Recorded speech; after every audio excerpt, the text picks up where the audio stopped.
Hello guys, in this tutorial we're going to be showing you how to add a background in Canva. We have our Canva open and we have a white background. Say we have a character like this and we want to put this character in a background. We're going to go over to elements and say we want to put this character in a street. We have some options here, whether graphics, pictures or videos.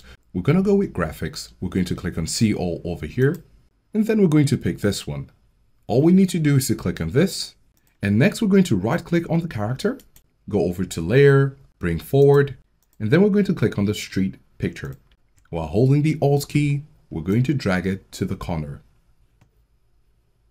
And with a few positioning settings, we now have this character in a background. So this is one example of adding a background in Canva. Another example is when you have a blank page, you're going to click on it, and you can see the color is white. And when you hover over it, you can see background color. We could change this by clicking on it. And we have some colors here. If we choose this, it changes. If we choose a plain solid color, it changes. So you have solid colors or gradients. If you also want to play with the color palette, you can add a new color and play with the settings here.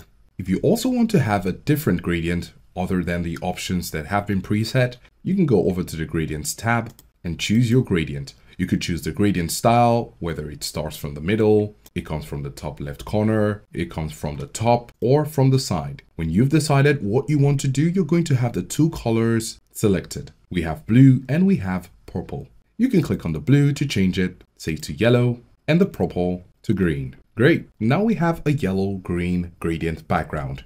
So these are some of the options you have if you'd like to add a background in Canva.